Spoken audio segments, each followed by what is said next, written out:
Et bonjour tout le monde, j'espère que vous allez bien.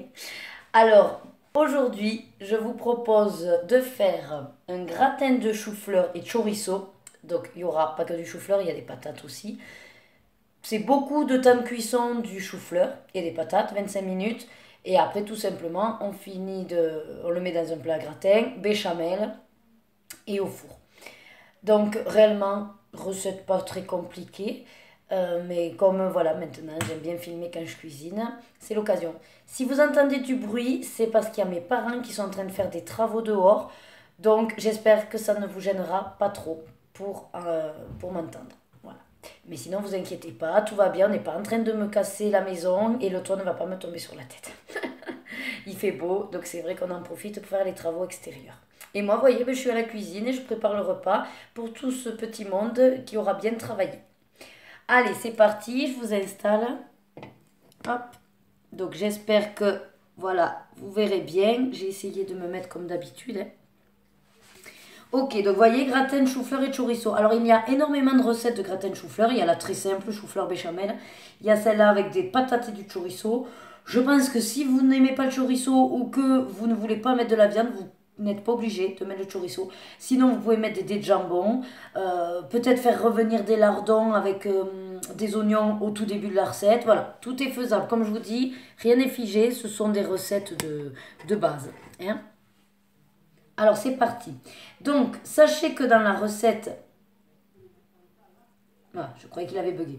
Donc, voilà, il faut mettre de l'emmental parce que du coup, comme je vous ai dit, le robot transforme tout.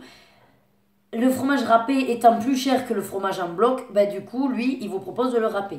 Bon, là, pour le coup, j'avais déjà acheté d'un ancien paquet un fond d'emmental râpé. Et j'ai regardé pour en refaire, mais je n'ai plus ni d'emmental, ni de gruyère, ni de masdam, ni du lait-d'amande. Enfin, n'importe quel fromage qui pourrait être mixé, râpé pour mettre par-dessus. J'ai même pas un bout de mozzarella, non. J'ai vraiment rien en fromage, manque de bol, je n'ai aucun fromage. Bon, donc cette étape, on ne va pas la faire. Parce que vous voyez, il vous fait... Donc mettre le fromage. Ensuite, il vous le fait râper, donc à vitesse 10. Et ensuite, on le réserve parce que c'est ce qui va permettre après de mettre sur le plat pour gratiner. Donc c'est une étape que je ne fais pas et que je saute. Voilà, donc on va mettre l'eau. Donc là, en fait, on va cuire à la vapeur le chou-fleur, donc dans le varoma. Et en même temps, on va exploiter le bol pour y mettre les patates dans le panier cuisson. Donc on va tout cuire en même temps. On gagne du temps. Et c'est simple puisque tout est cuit, voilà, à l'eau. Alors là c'est pareil, c'est pas grave si je mets un petit peu plus d'eau, puisque c'est pour cuire, c'est juste pour mettre dans la cuve. Quoi, hein. Donc le panier cuisson, hein, donc comme ceci. Je sais pas si j'ai eu l'occasion de vous le montrer, je crois pas. Donc le panier cuisson, en fait, a des trous parce qu'il sert de passoire comme accessoire du Thermomix aussi. Ils ont mis un couvercle de sécurité parce que vous voyez là, je sais pas si je vais y arriver à vous le montrer. Il y a écrit, voilà là, ici, il y a écrit max en fait. Voilà. Et donc il y a écrit max, ce qui veut dire qu'il ne faut pas dépasser la contenance. Mais il y en a certaines qui étaient gourmandes et qui le faisaient. Donc ils ont mis le couvercle pour faire le maximum et la sécurité. Ah. On entend un peu. Donc sinon, voilà, je vous disais, il sert de passoire. Et il se met tout simplement à l'intérieur du bol. On n'a pas de... Il n'y a pas de sens, d'accord. Vous le mettez, il s'auto-coince tout seul, il ne touche pas les couteaux. Et là, effectivement, on va pouvoir donc mettre les patates. 300 grammes. Alors, j'ai été généreuse quand je les ai préparées. Et je crois que j'en ai 600. Donc, je ne vais pas tout mettre, bien sûr. Parce qu'ils disent 300, c'est important de rester sur les 300. Par contre, les patates qui restent, bon, je les mettrai à l'eau et puis ils serviront pour de la soupe à l'occasion. Hein. Sinon, effectivement, on peut mettre même un peu plus de patates et moins de chou-fleur. Bon, l'intérêt étant quand même de manger le légume. Mon but n'est pas de mettre plus de patates.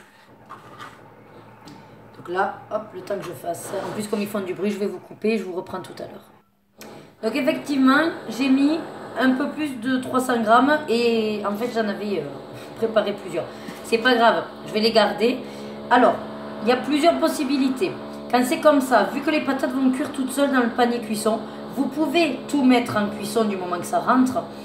Et ensuite, quand vous mettrez dans votre plat gratin, vous n'êtes pas obligé de mettre toutes les patates cuites. Par contre, vous les aurez déjà cuites pour les manger en salade par exemple. Les patates cuites, voilà, se mangent froides en salade.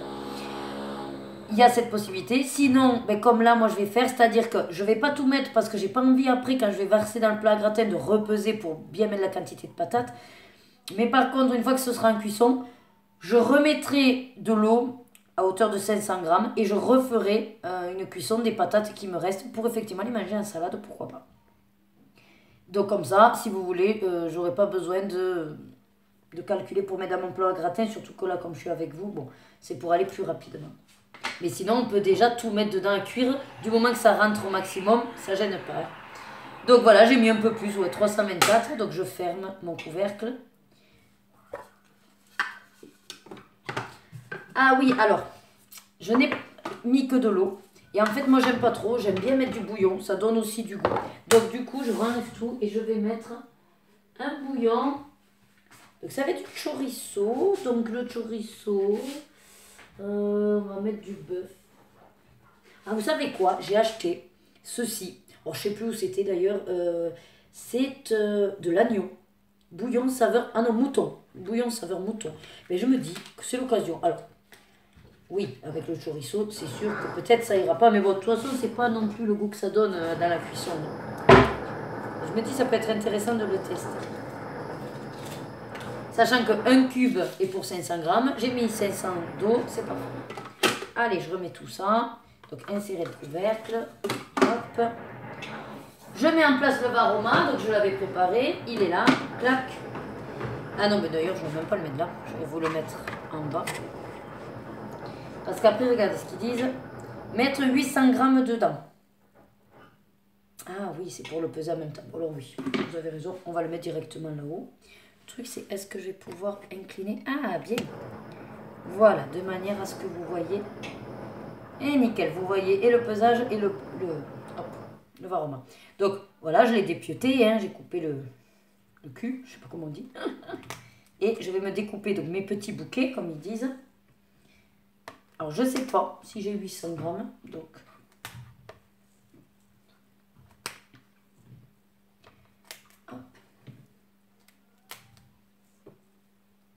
Peut-être je les aurai même pas, les 800 grammes. Bon, c'est pas grave. Et après, ce qui est intéressant, c'est qu'une fois que ça aura cuit, donc 25 minutes, on fait une béchamel et on met tout ça dans le four. Alors oui, ça prend quand même une durée totale assez longue, mais soit ben, on s'y prend en avance, soit comme là, moi, ben, les travailleurs font que de toute façon, on ne mange pas avant 1 heure, 1 heure et demie. Donc ça ne posera pas trop de problèmes. Après, comme c'est anniversaire à ma fille, de toute façon, on a le temps, quoi. Ils sont venus à la base pour ça. Et voilà. Bon, ben, j'ai mis combien? Ben, j'ai que 500. Bon, eh ben, ça ira très bien. Donc, vous savez ce qu'on va faire, vu que j'ai que 500 de chou-fleur. Je vais rajouter des patates en dessous. Donc, je reviens. Hop.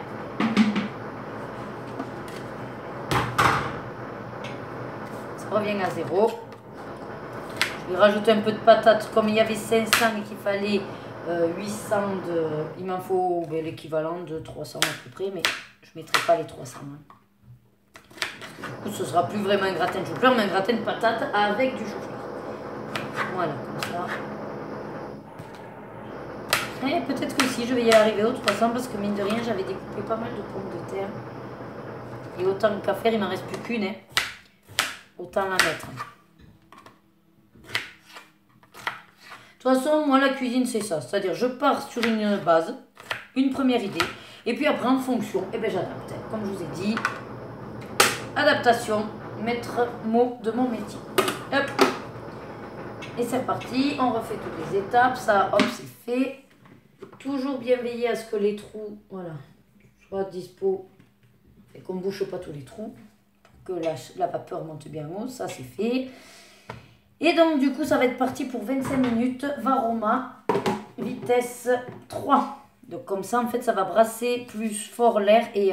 enfin, l'air. L'eau. Et ça chauffera plus vite. Voilà. Je vous reprendrai tout à l'heure. Ah, ça, c'est le cube, hein, ne vous inquiétez pas. Juste pour vous montrer quand même ma tenue. J'ai fait ça bien. Je suis avec les chouchous roses, un haut rose. Et même mon tablier, regardez ça. Hop. Filet rose. Si ça, c'est pas la classe. tout rose. Et les boucles d'oreilles, bien sûr. Cat Lady, rose aussi. Et les lunettes, regardez. Non, je vous dis, on a la classe ou on l'a pas. Allez, je vous dis à tout à l'heure pour la suite de la recette.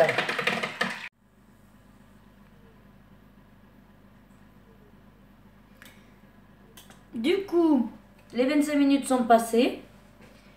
Il nous dit retirer le varoma et le panier cuisson et si nécessaire prolonger la cuisson du chou-fleur de 5 minutes. Donc, en gros là, pour lui, les patates sont forcément cuites. Donc, ce que je vais faire, je vais d'abord vérifier que mon chou-fleur soit cuit. Donc, on fait gaffe parce que vous voyez, il y a de l'eau. J'essaie de faire tomber l'eau. Hop, je retourne mon couvercle, voilà. Je vais planter un couteau. Le chou-fleur me semble cuit. Lui, c'est bon. Donc, je ne vais pas le remettre, ça c'est sûr. Voilà. Je ne vois plus rien. Donc, lui, c'est sûr, je ne le remettrai pas puisqu'il est cuit. Et ensuite, ils nous disent donc le panier cuisson. Donc, je prends ça. Ah, il faut que j'arrête avec les donc. Je trouve que je dis beaucoup donc. Ça doit être casse-pied quand vous m'écoutez. Il faut que je le travaille. Je pique. Bah, écoutez. Elles me semblent bien, hein. Elles sont bien cuites. Hein. Aucun problème. Donc, je ne vais pas rajouter de temps de cuisson. C'est quoi l'étape d'après? Vider le bol. Bon, ok. Et c'est là, sinon je vous disais, si vous restez des patates et que voilà, vous ne vouliez pas faire trop de patates dans le plat, ben, vous ne le videz pas le bol. Vous ne le videz pas. Et vous remettez des patates, vous videz celles-là qui sont cuites dans un plat gratin. Et vous remettez des patates en cuisson. Donc vous refaites machine arrière. Vous remettez un peu d'eau, à équivalent, enfin vous complétez qu'il y en a un peu plus quand même. Et rebelote le panier, vous remettez vos patates. Et vous remettez 25 minutes de cuisson. Sinon, on continue la recette parce qu'il faut faire la béchamel. Donc après, c'est pareil, si vous avez 2 bols, ben, vous ne le jetez pas, vous mettez de côté, vous faites la béchamel.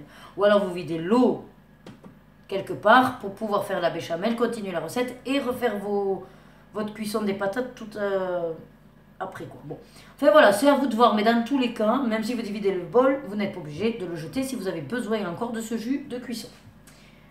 Est-ce que moi j'en ai besoin? Non. Donc moi par contre je vais le vider. Donc pour sortir ceci, qui est très chaud, vous voyez ça fume. Hop, c'est grâce à la spatule qui est fournie avec, vous avez une petite encoche. Voilà, je me mets sur mon rose là, voilà, une petite encoche. Et dans le panier cuisson, vous avez un petit trou. C'est comme j'aime dire, c'est comme d'habitude dans la vie, c'est comme ça que ça marche. On met le petit kikit dans le petit trou. Voilà. Donc, on le tourne, si jamais, de manière à l'avoir en face. On enfonce effectivement le kikit bien dans le petit trou. Et une fois que c'est sûr qu'il est bien mis, on peut le lever sans problème. Vous voyez, c'est accroché. On fait égoutter un petit peu, si besoin. Et alors, je voudrais juste savoir ce que j'en fais des patates.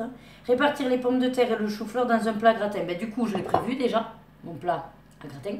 Donc, je vais vider directement là-dedans. Comme ça, j'aurai les patates en bas. Ah, peut-être je mets plutôt le chou-fleur.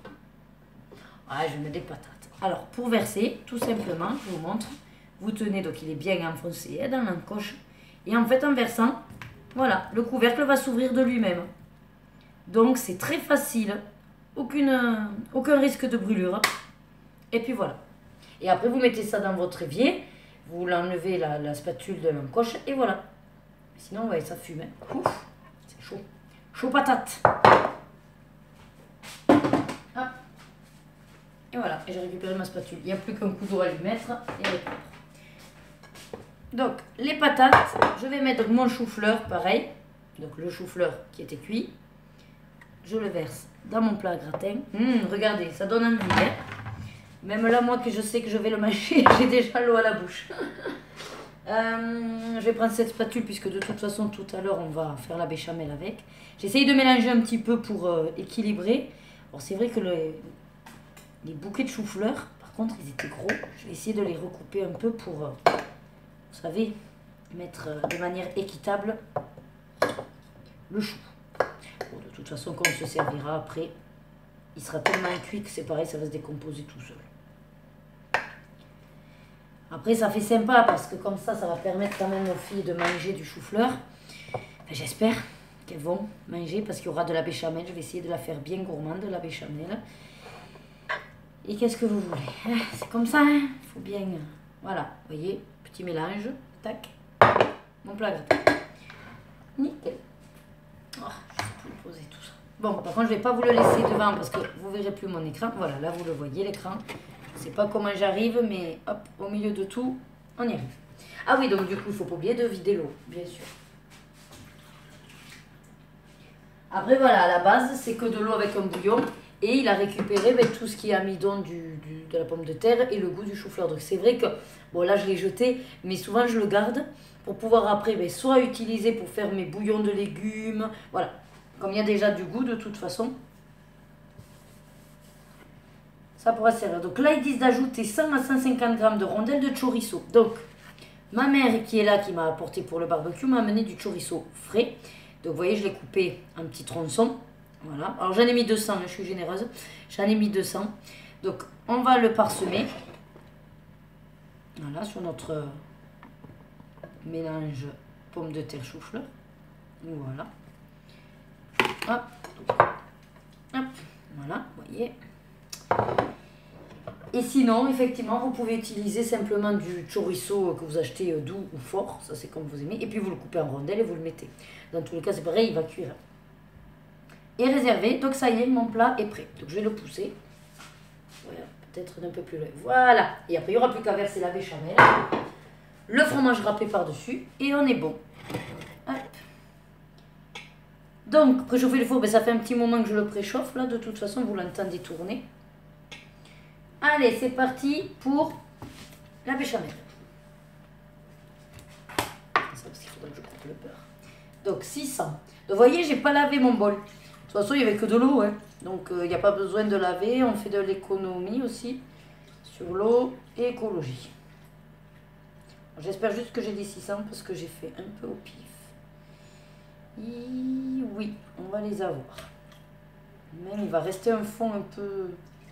C'est un peu couillon, mais bon, tant pis. Je préfère ne pas trop en mettre, je veux pas rater ma béchamel. Vous avez vu le changement de couleur? Parce qu'en fait, le bol était chaud. Forcément, il venait de cuire. En mettant quelque chose de froid dedans, et ben, au bout d'un moment, il vous dit, c'est bon, ça refroidit. Donc, c'est la sécurité enfant. Moi, je leur ai très vite appris, rouge, on ne touche pas, vert, on peut toucher. Et effectivement, il a refroidi. Donc là, je peux toucher sans problème. Il est un peu tiède, mais bon, c'est acceptable. Alors, je vais faire pour le beurre mes fonds de paquet. Du coup, c'est... là, il y avait vraiment un petit bout de...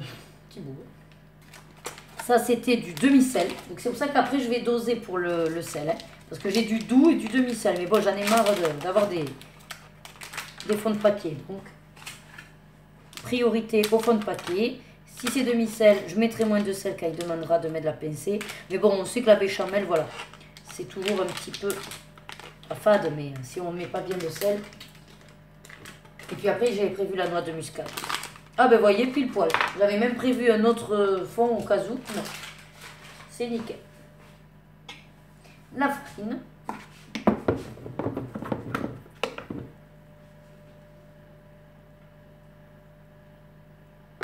Alors bien sûr, je ne vous le dis pas à chaque fois, mais automatiquement, maintenant, je regarde avant de mettre quoi que ce soit, que ma balance soit bien à 0 sur le robot. Hein.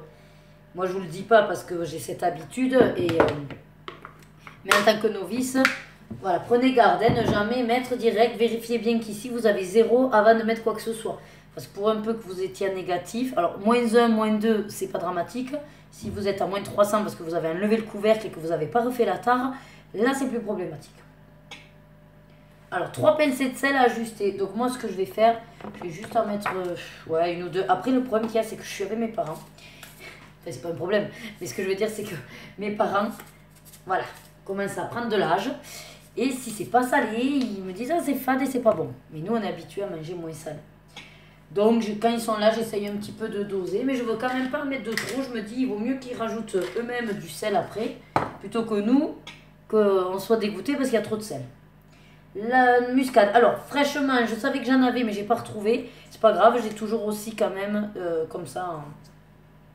Enfin, elle est pas fraîchement moulue, quoi, elle est moulue. Ah, c'est pareil, je vais y aller mollo, parce que je sais que ça peut être assez fort, et comme je voudrais quand même que mes filles en mangent, tant pis pour les adultes, mais... priorité aux filles.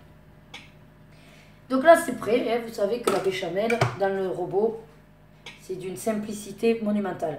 8 minutes, 100 degrés, vitesse 3.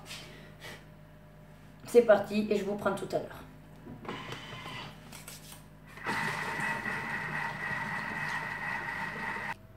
Nous revoilà. Donc, les 8 minutes sont passées.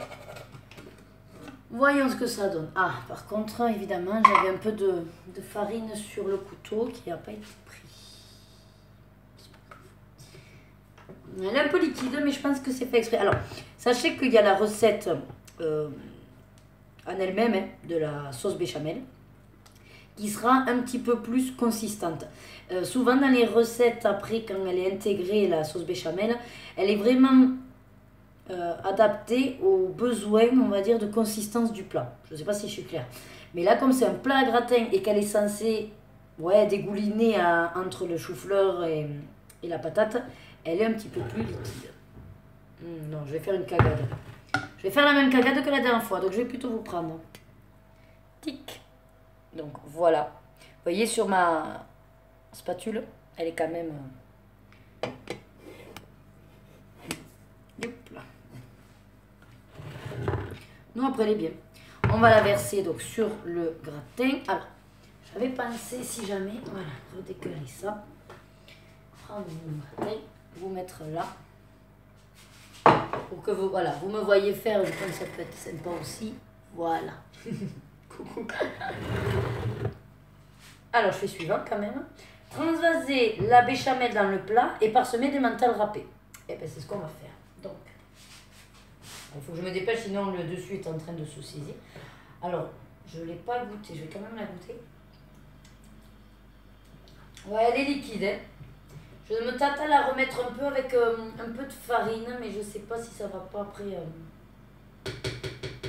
Ce problème que j'ai d'aussi liquide... Ouais, je vais tester un truc. Ce que j'ai comme problème d'aussi liquide, c'est que j'ai peur que tout débouline en bas, en fait, et j'aurai plus rien sur le chou-fleur et tout. Alors que moi, ce que j'aime bien, c'est quand même ce côté un peu plus consistant de la béchamel. Alors oui, là je suis au pif, hein. Peut-être ça va rater. Dans tous les cas, c'est de bons ingrédients, comme je vous ai dit. Et la consistance fera que je la mettrai quand même en cuisson. Alors je fais machine arrière. Je relance, peut-être pas 8 minutes. Combien vous dites? Allez, 4 minutes. Vous me dites rien en plus. Mais c'est manière de parler, on va dire. Bon, je vous refais pause, vous n'allez pas rester 4 minutes devant un robot. A tout de suite. Allez, voilà, donc vous verrez sûrement pas, vous, la différence. Mais en fait, moi, je la vois. Elle est liquide, mais voilà, un petit peu plus de texture, quoi, je sais pas, de compact, quoi, je sais pas comment on dit. Allez, c'est parti, je vais verser tout ça. Hop. Sur mon plat gratin. C'est ce qu'il dit. Allez, c'est parti. Alors, petite précision, tout à l'heure quand je vous ai parlé du chou-fleur, pardon, du chorizo, c'est qu'en fait, c'est ma mère là qui me l'a amené, et du coup, c'est un chorizo spécial halal. Donc finalement, ben, ça va super bien que j'ai décidé de mettre le bouillon mouton, parce que du coup, ben, les deux, voilà, ça colle très très bien. Donc, je mets tout en béchamel. Je comptais en garder pour faire des croque-monsieur aux filles. Mais au pire, je referai. De toute façon, la béchamel, vous avez vu, hein, en 8 minutes, elle est faite. Hein. Alors, je mettrai peut-être moins pour faire moins de quantité. Après, je crois que dans la recette de base du robot, on peut doser. Ils disent pour combien de quantité vous voulez en faire. Ça évite de faire du gaspillage, quoi, d'en faire trop. Voilà, alors ça c'est ok, donc je vais pas vous le laisser devant la tête, voilà, je vais le mettre là. On va finir avec le fromage râpé. Allez, je vous reprends, alors j'ai mis un panneau sur la porte avec écrit silence on filme et j'ai dit aux filles, quand il y a ce panneau, vous frappez, je mets pause pour pouvoir vous répondre. Et évidemment, là, ça y est, elles commencent à avoir faim, alors elles viennent toutes pour me dire, on a faim, on a faim. Je dis oui, ça vient, laissez-moi finir ma recette. Et on pourra passer à table. De toute façon, les hommes, ils sont encore dehors. Hein. Enfin, ma mère aussi, elle est dans le jardin, elle. Elle est en train de nous arranger le portail électrique. Mon père travaille dans les automatismes. Et du coup, d'ailleurs, si ça vous intéresse, j'en profite pour ceux qui sont de l'Ariège. Ils travaillent... alors, je fais de la pub, mais je n'ai rien derrière. C'est vraiment parce que...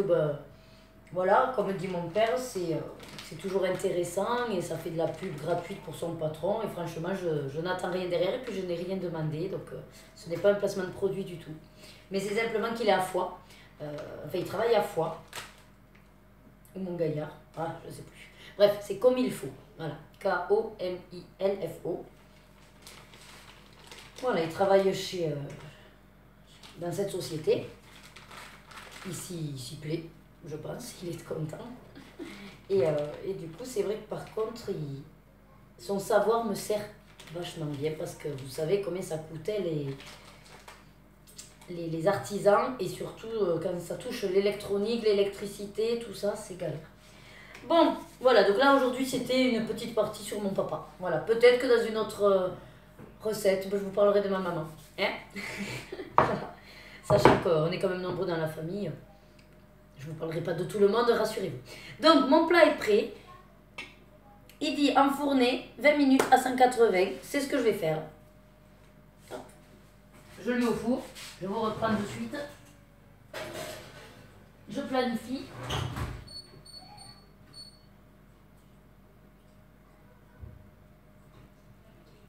Après, voilà, comme je vous ai dit, c'est une base de recette. Bien sûr, quand vous tapez gratin dans le moteur de recherche du robot, si vous tapez gratin, vous en aurez énormément. Alors, je vais essayer de voilà, vous remettre un peu. Ouh, ça marche. Voilà. Bon, de toute façon, j'entends que tout le monde arrive. On va mettre la table, on va faire l'apéro. Et comme ça a le temps de cuire tranquillement. J'espère du coup que cette recette vous aura plu, que ça vous donnera envie de manger effectivement un gratin de légumes, chou-fleur, pommes de terre, chorizo. Mais pourquoi pas l'accommoder à vos goûts. Je vous dis à bientôt dans une vidéo de cuisine Les Plaisirs d'Ergona. N'oubliez pas de me mettre des commentaires, ça me fait toujours plaisir. Et les petits pouces si jamais la vidéo vous a plu. Merci et à bientôt. Au revoir.